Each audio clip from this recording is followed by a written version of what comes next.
Passaremos agora a palavra ao nosso convidado, Dr. Rui Mugiati, desembargador do Tribunal de Justiça do Paraná, atualmente na fiscalização do sistema penal, que traz um diálogo sobre profissões jurídicas no mundo de hoje. É com o senhor. Obrigado, José Renato. Boa tarde. Boa tarde também, doutora Rose. Boa tarde a todos aqueles e aquelas que estão nos ouvindo nessa tarde. E eu vim falar sobre esse tema, diálogos, um diálogo sobre as profissões jurídicas, e vou me imaginar conversando com vocês. Gostaria que essas minhas palavras fossem as respostas às indagações, às dúvidas, e fico à disposição também para isso, dentro da limitação do tempo desta conversa, desse momento. As profissões jurídicas, elas aparecem hoje numa forma mais diversificada do que era até um tempo atrás. Elas eram mais reduzidas. Até alguns anos atrás você pensava em advocacia, magistratura, Ministério Público. E aos poucos isso foi se alargando. E agora nós vemos o delegado, o procurador, o defensor público, o consultor, aquele que trabalha na empresa, aquele que é empregado na empresa, faz advocacia para a empresa, e assim por diante. Então nós vemos uma variedade maior de profissões, porque a própria vida, o mundo vai se diversificando e isso vai aumentando. A profissão também daquele que trabalha em relações diplomáticas, o diplomata, é uma profissão jurídica e ela também é uma profissão muito interessante. Então, o direito, na verdade, é um campo onde há os operadores do direito trabalhando ali e ele exige desses operadores um conhecimento jurídico adequado àquela área de atuação. Eu fui para o terreno da magistratura e estou nele desde 1983. Parece que foi a semana passada, mas eu sei que é um caminho longo. Né? E ele sempre foi um terreno bastante exigente. E eu percebo, como que eu percebo isso e venho percebendo? Né? Que a gente nunca pode parar de estudar.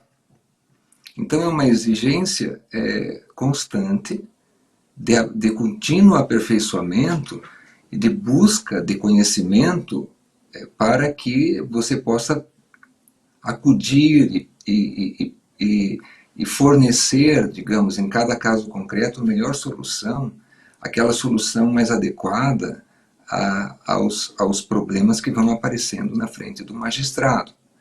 Mas é uma carreira jurídica bastante exigente, portanto, e como ela é aquela onde eu estou e sempre estive na minha vida, na maior parte do tempo em que eu trabalhei, né, é aquela que eu tenho um maior conhecimento. Então eu vou, na nossa conversa, eu vou falando um pouco mais dela do que das outras. Mas vou falar também de outras carreiras muito interessantes.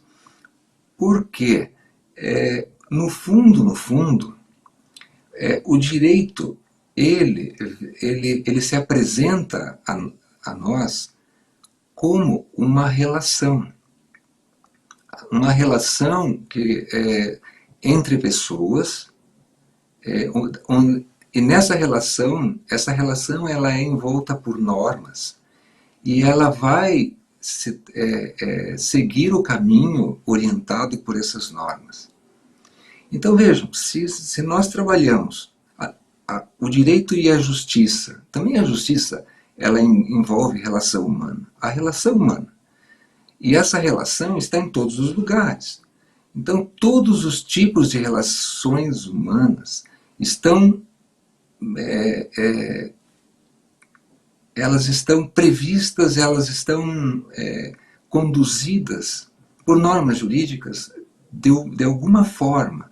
O ordenamento jurídico, que é o conjunto dessas normas, abraça ou procura abraçar todo tipo de relações que existe dentro da sociedade. Então vejam, gente, uma coisa é fundamental. Nós estamos, então, trabalhando com relações humanas. Então nós precisamos conhecer as estruturas, a estrutura dessa relação. Quem são essas? O que é o ser humano? O que é a pessoa humana?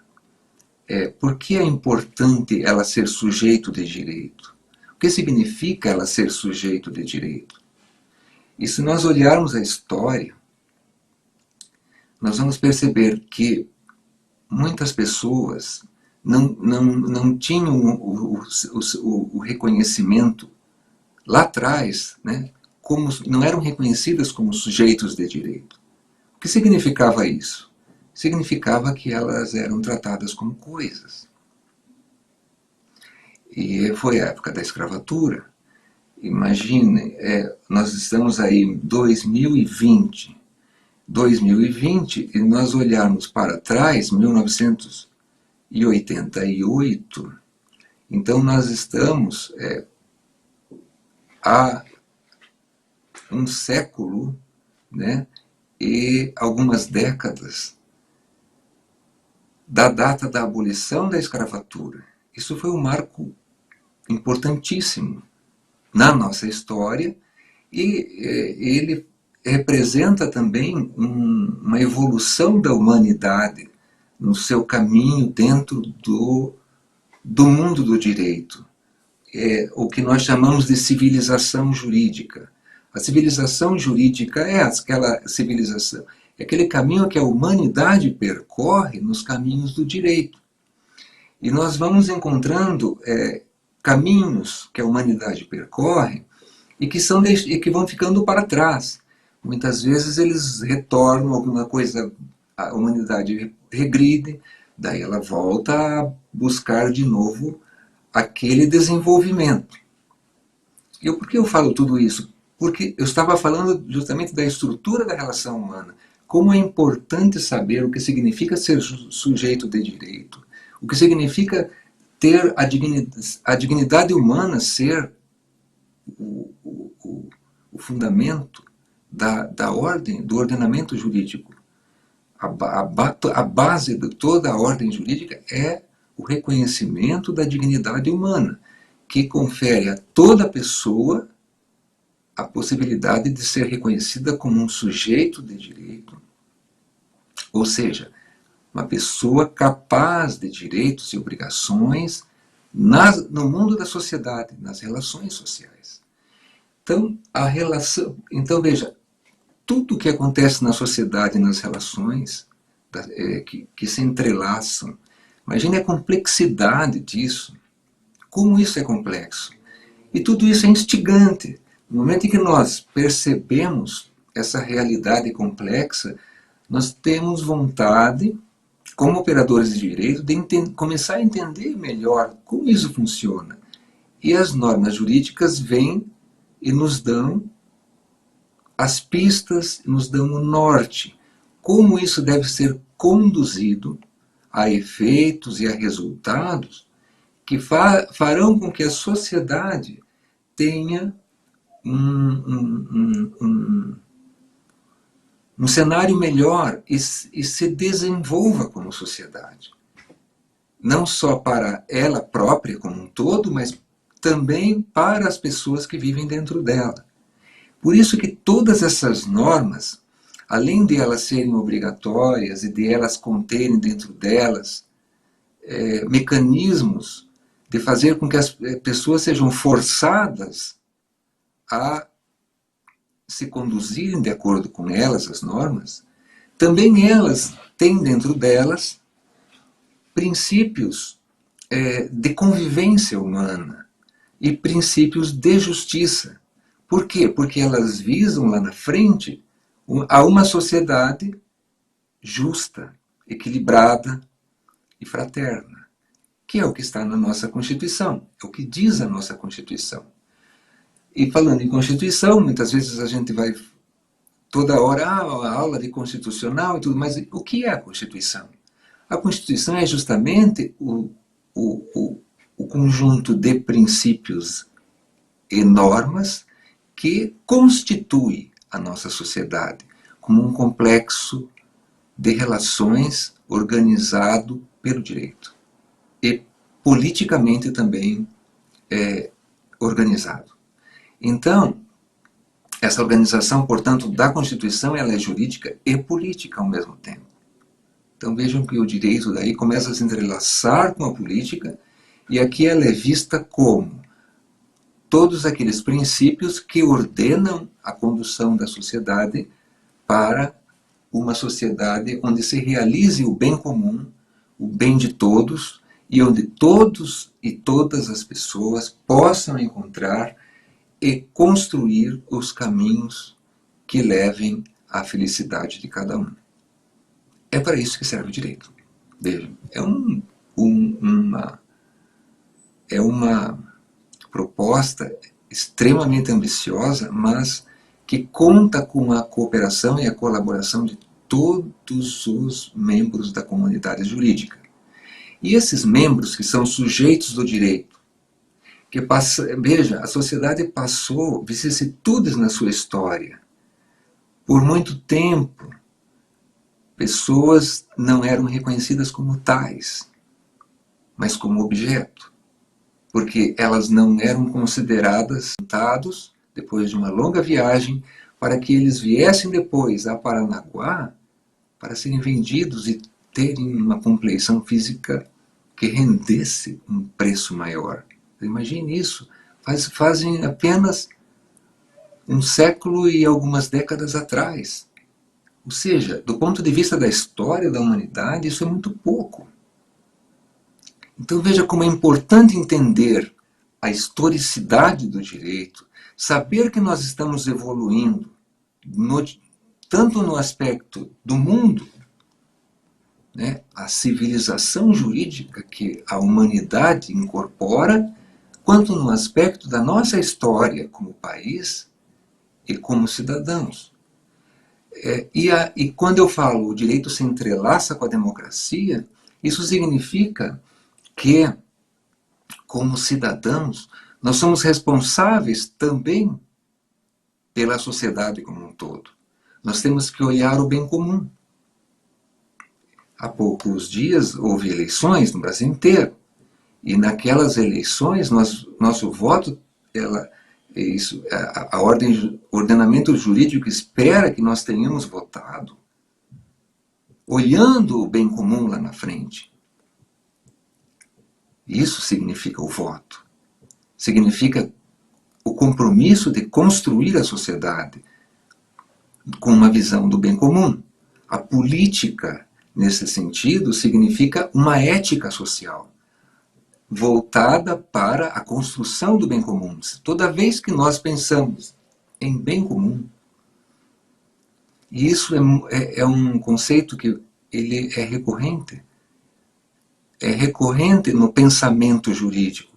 E eu já vou dizer por quê, vocês vão ver lá na frente. Toda vez que nós pensamos em bem comum, nós estamos pensando politicamente.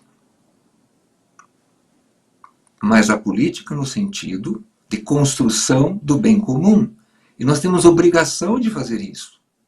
Toda vez que nós vamos votar, toda vez que nós nos referimos a nós mesmos ou a outra pessoa como cidadãos. Porque o que é o cidadão?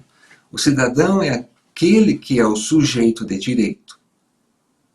E esse sujeito de direito, ser sujeito de direito significa ter o direito a ter direitos.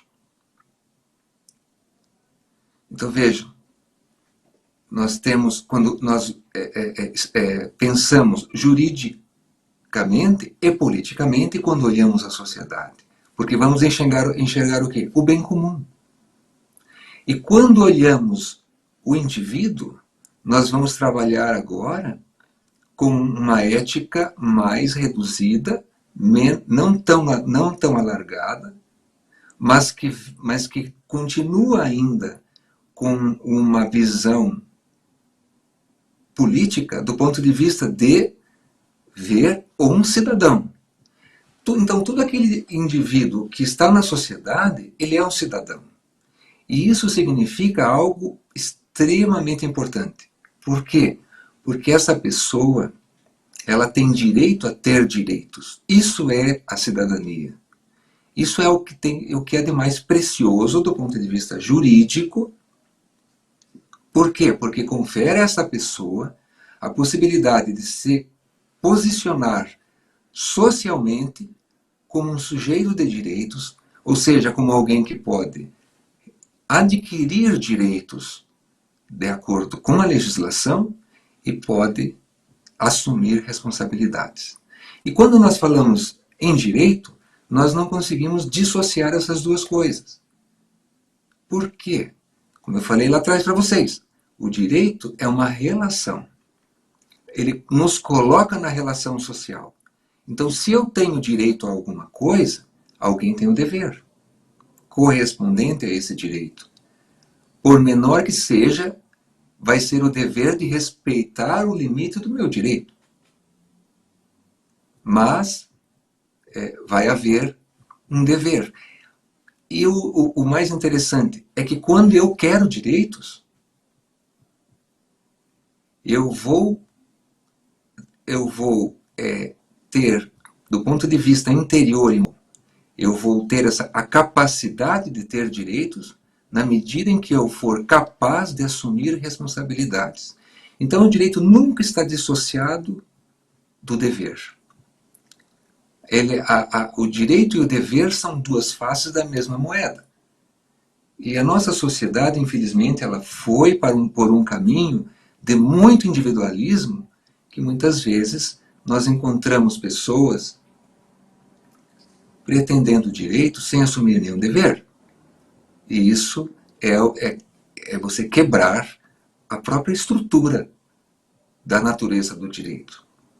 Mas eu estou falando tudo isso e não estamos entrando nas carreiras jurídicas. É que todas essas questões estão em todas as carreiras. Então, vejam, nós vamos lidar com tudo isso, mas nós vamos encontrar tudo isso de modo diferente, com organizações e formas diferentes, conforme a carreira que você escolheu.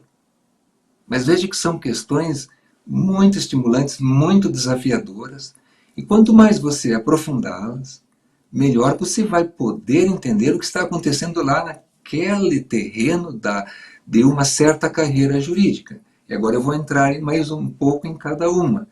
E vamos começar aí pelo advogado. Eu também advoguei. Advoguei no escritório do meu pai, chamava José Mugiati Filho, e ele teve um escritório de aproximadamente 50 anos. Inclusive ele ganhou da OAB um diploma reconhecendo esse tempo de exercício. Então eu pude trabalhar com ele no escritório, mas era dele o escritório, durante quase 3 anos. E foi uma experiência muito interessante, muito boa, porque eu pude ver como é que tudo funcionava naquele terreno, e ali eu aprendi muito. Entendi todos os dramas e os sufocos e os sustos, né, que os advogados têm que passar na sua profissão. É uma carreira bastante também desafiadora, extremamente exigente, e o advogado encontra nessa carreira muitos momentos de alegria, porque ele vai compartilhar a alegria da vitória da causa pelo seu cliente, e vai transmitir para ele, né? E ele vai ter que compartilhar também os momentos de tristeza quando o seu cliente perde a causa. Mas isso faz parte da vida, percebam. A vida é feita de tristeza e de alegria. E eu fico pensando, tudo isso, todas essas experiências são pérolas. Nenhuma pode ser jogada fora. Ah, eu não quero a tristeza. Imagine, a tristeza faz parte da vida. O que nós, tudo que for vida é extremamente precioso. E o que nós temos de mais precioso é a vida, é o tempo. Porque tempo é vida. Então, quando eu me dedico a uma profissão,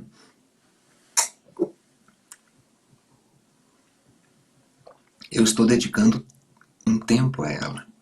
E muito tempo, vocês podem perceber. Vocês que estão estudando, isso já é dedicação a essa profissão que vocês escolheram.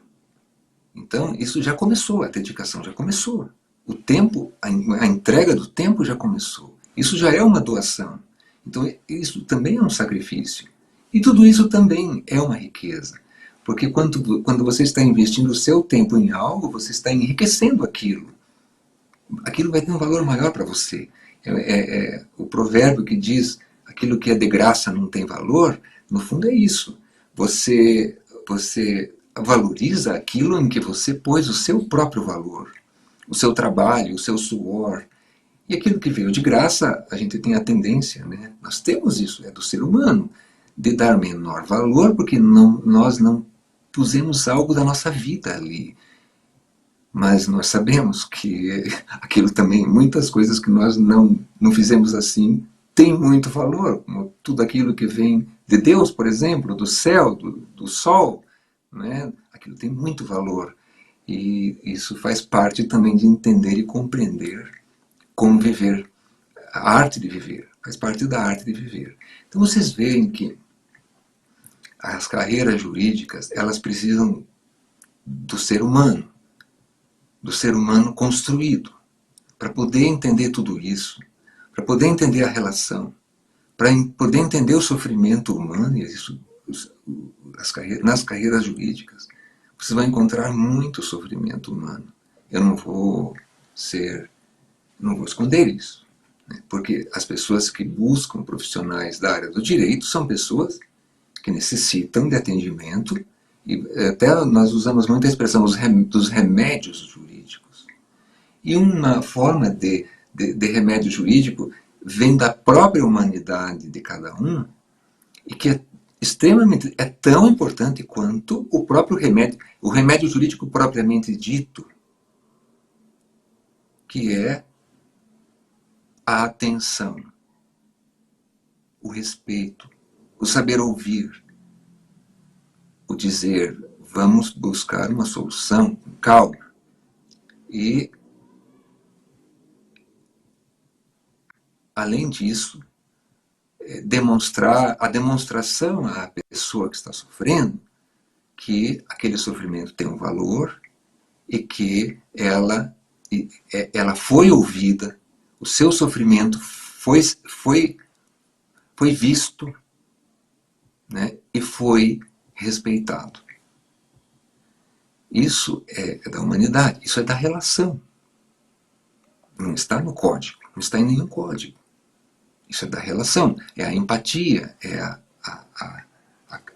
digamos, a capacidade de cada um de perceber o sofrimento do outro e oferecer um amparo, por menor que seja de ouvir, que seja de entender o sofrimento, de compreender o que a pessoa está falando, mesmo que isso signifique ficar em silêncio.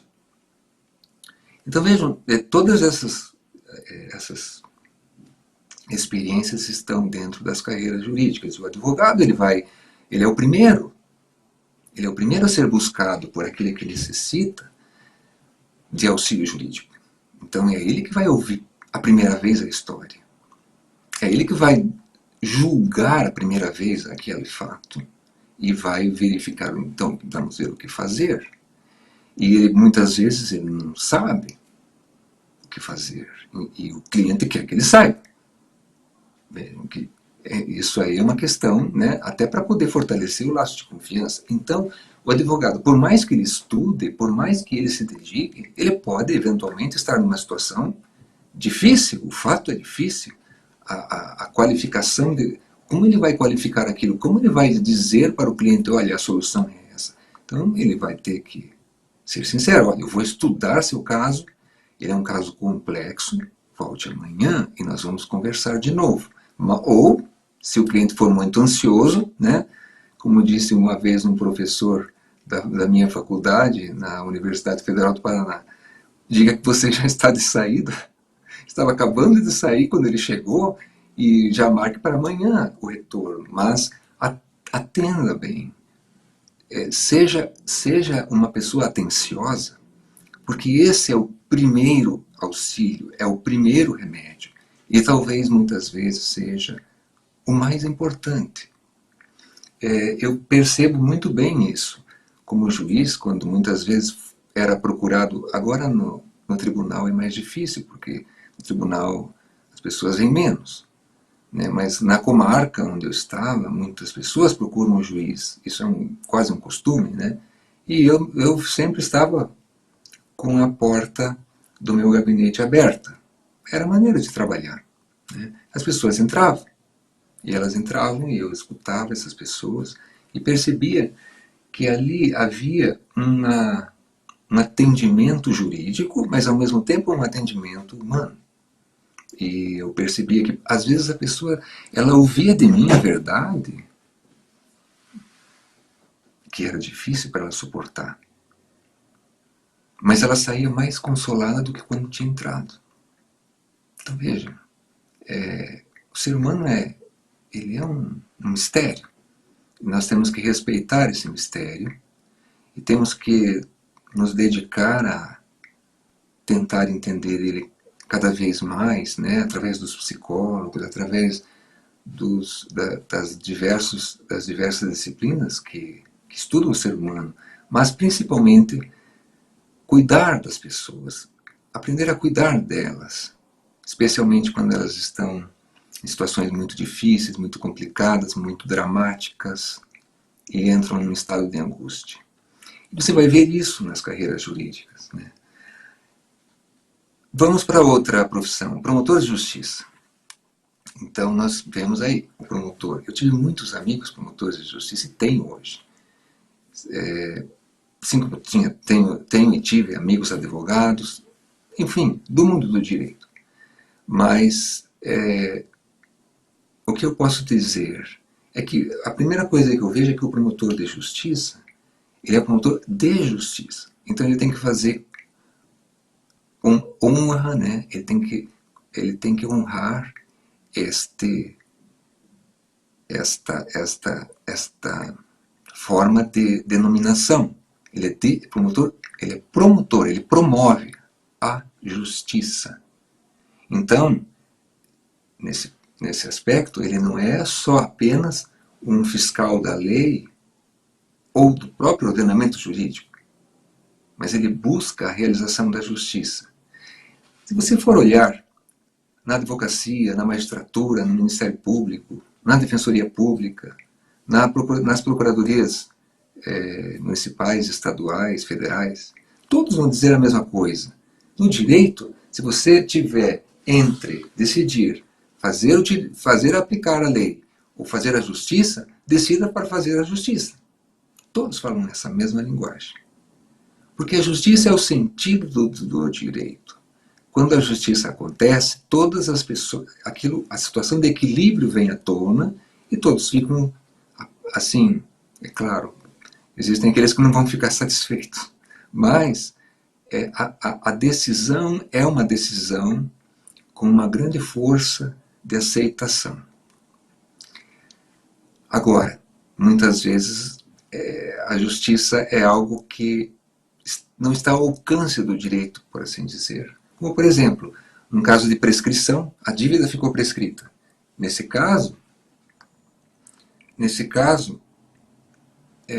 eu dizer que a dívida prescreveu, eu estou dizendo que ela foi extinta pela prescrição, pela passagem do tempo.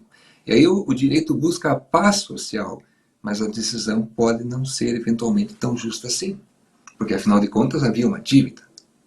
Tanto que, se a dívida for paga, não pode haver a devolução. Então, o direito reconhece, a pessoa quis pagar, pagou, agora não pode mais pegar de volta. Então, nós vemos tudo isso acontecendo, mas o promotor, ele vai trabalhar mais numa visão de proteção da sociedade, de proteção do ordenamento jurídico e de proteção de uma visão de justiça que promova o bem comum, digamos assim. E o bem particular, no momento em que aquele bem particular é reconhecido como devido e tem amparo no ordenamento jurídico. Mas o promotor, ele não julga propriamente, ele diz como deve ser julgado, ou como ele entende que deve ser julgado. E ele tem uma posição, digamos assim, que não é de decidir, mas é de pedir uma decisão, conforme o que ele vê no ordenamento jurídico diante dos fatos que foram postos no processo. Então, é uma situação, digamos assim, talvez, eu não estive lá, eu nunca fui promotor de justiça, mas eu percebo que não é uma situação tão pesada quanto decidir, porque você não está decidindo, mas ela é pesada. Porque no momento em que você pede uma decisão e ela é proferida, foi você que provocou aquilo. Então aquilo é uma responsabilidade muito grande. É uma responsabilidade, porque você está provocando uma decisão. E se você não tem absoluta certeza que ela é correta e justa, então não pode provocar. Então veja, é uma profissão que como se fosse um advogado da sociedade, mas vendo um todo, né? Vendo aquelas necessidades sociais que precisam ser atendidas, e também há uma atuação muito forte na área criminal, logicamente, porque ele é o titular da ação penal, né? E na área da infância e da juventude, porque ali ele é o promotor da justiça da infância e da juventude. E em outras áreas, né, todas as áreas onde há a atuação do Ministério Público, sempre que houver um interesse público envolvido e que onde a lei indica a necessidade de participação do promotor. O juiz é aquilo que eu venho falando para vocês desde o começo, porque eu sempre me coloco já com a visão do juiz para dizer das outras carreiras, mas uma coisa é importante, você não pode ter medo de decidir. É o problema da decidofobia, né? Então isso é algo que, digamos, é um impeditivo para entrar nessa carreira, porque você terá de decidir o tempo todo, né? E decidir é mesmo algo que exige uma energia, né? A decisão, ela tem que ser dada no tempo correto, de acordo com a lei, e as pessoas querem isso. Elas não querem uma decisão que venha tarde demais, e elas não querem uma decisão que não decida, né? Que não diga exatamente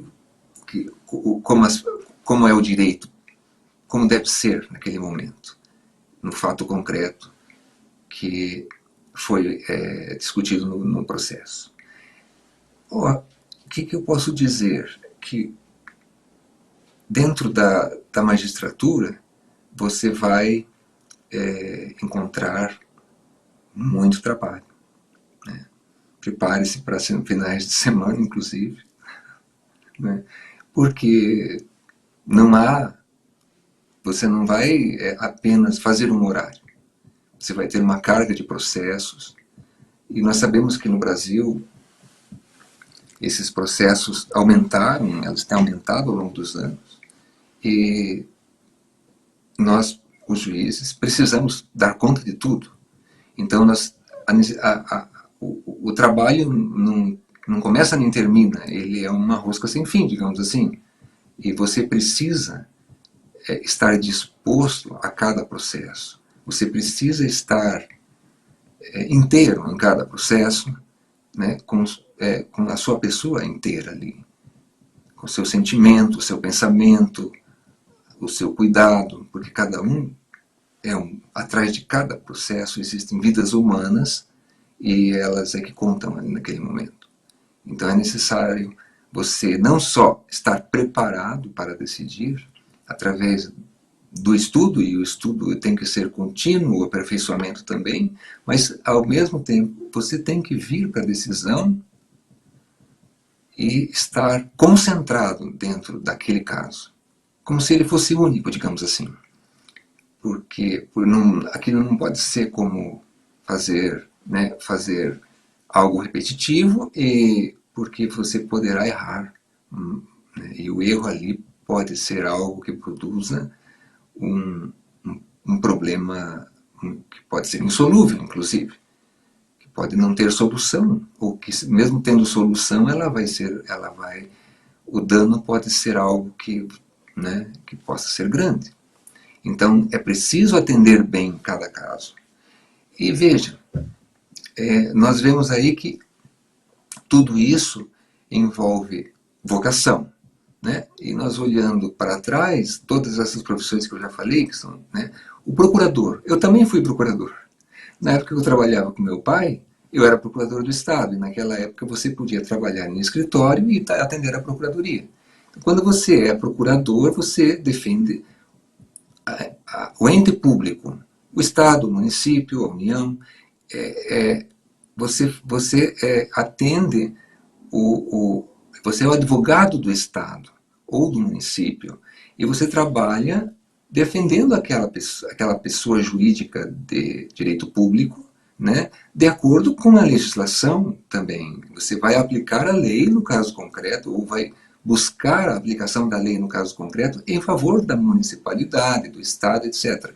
E foi um trabalho muito interessante, porque nós vimos causas em que o Estado atuava e de acordo com a legislação, nós poderíamos atuar de um modo que a solução dali pudesse ser alcançada em benefício tanto do Estado quanto do particular, através de um consenso, através de uma transação, com autorização, é lógico, do órgão competente, ou conduzir o feito de modo a evitar que o Estado sofresse as consequências de uma demanda que não era justa, digamos, né, e que ele pudesse, eventualmente, acabar sendo condenado de uma maneira equivocada. Né? Então, o advogado do Estado,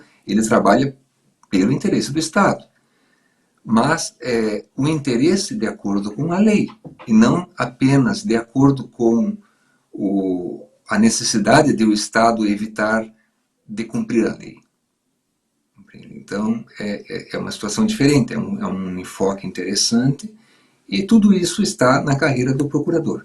Mas tudo que eu falei, todo esse complexo, ele recai, de novo nós voltamos, na relação humana.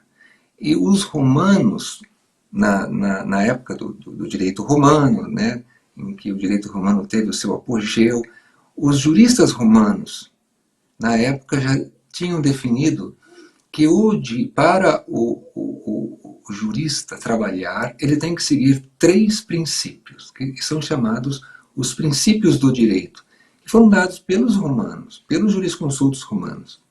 E esses princípios são esses. Honesti vivere, alterum non ledere, e sum quic tribuere. Honesti vivere é viva honestamente, viver honestamente. Então, todo aquele que trabalha com o direito tem que dar o exemplo, ele tem que viver honestamente. A honestidade é a virtude do operador do direito, por excelência. Ser honesto, não faltar com a verdade. O segundo princípio, alterum non ledere, não prejudicar o outro. Então, não ocasionar prejuízo ao outro. Este é o segundo princípio. E o terceiro, dar a cada um o que é seu, sum quic tribuere. Dar a cada um o que é seu é o direito de reconhecer a cada um aquilo que lhe pertence. Então, quando o juiz sentencia no processo, ele está justamente dizendo o que compete, o que é atribuído a cada parte, de acordo com o direito e aquilo que foi analisado nos fatos da causa que ele julgou. Julgar uma causa é complicado? Sempre vai ser. Agora, como dizia meu professor Altino Portugal Soares Pereira, na Faculdade de Direito Federal do Paraná, não existe nenhum problema jurídico que não seja complicado. Não há nenhum problema jurídico simples. Todos são complicados. Isso faz com que nós entremos nessas carreiras sabendo o que vamos encontrar. Se eu fosse para a carreira do delegado, ia dizer a mesma coisa, porque o delegado vai defrontar situações complexas das inúmeras formas que as relações humanas podem assumir dentro de uma sociedade, em cada lugar, em cada cidade, em cada vila. Eu vi que o meu tempo já está acabando. Eu espero poder ter contribuído de alguma forma, né? Mas eu vou deixar aqui para vocês apenas um recado para vocês olharem. Tem na internet Oração aos Moços, do Rui Barbosa. Procurem na internet, é muito fácil de achar. E ali o que é isso? É o discurso de formatura de Rui Barbosa aos formandos da Universidade de São Paulo no ano de 1920. É de grande atualidade. E ali são dados inúmeros conselhos, recados, e dá uma visão geral da própria vida dele como advogado e como político, especialmente às carreiras da magistratura e da advocacia. Mas vale para todos. É um texto maravilhoso da nossa literatura brasileira, né, e que merece a nossa atenção pela sua atualidade, pela sua profundidade e pela maneira com que ele, de grande humanidade, com que ele abordou todas essas questões. Então, eu vou passar a palavra agora ao José Renato, se não me engano. Né? Pode, doutora, fazer as... Agradeço, doutor Rui, a sua presença e a sua disposição do seu tempo para estar conosco no 2º Congresso de Orientação de Carreira Jurídica. Eu tenho certeza que a sua participação fez a diferença no nosso congresso. Doutor, eu vou pedir para que o senhor deixe uma mensagem motivacional aos congressistas. O que eu poderia dizer é apenas que nós temos uma capacidade de nos transformar. Essa capacidade é ilimitada. Cada um de nós pode se transformar naquilo que entender que deva ser. E é tão forte isso que Shakespeare resumiu isso naquela frasezinha: to be or not to be. Ser ou não ser. Porque quando você quer ser alguém na vida, quer ser um profissional da área do direito ou de outra área, quer ser se for da área do direito, quer ser um profissional na área da magistratura, do Ministério Público, se você decidir de verdade, você já começou a ser aquele profissional. Então, eu falo para os meus assessores e para os meus filhos. Isso tudo é uma questão de decisão. Decida, mas decida no fundo da sua alma. Mas decida de acordo com a sua vocação, como disse eu não lembro o nome dele, porque eu só conheço pelo apelido, mas ele falou antes de mim. A vocação é importante, porque você tem que dedicar o tempo que é a coisa mais preciosa que você tem, que nada pode pagar. O seu tempo você vai dedicar a ser esse profissional. Veja, então você precisa, essa dedicação tem que estar de acordo com aquilo que você sente no seu mais profundo, no mais profundo do seu coração. Mas Uma vez que você decida, você já começou a ser.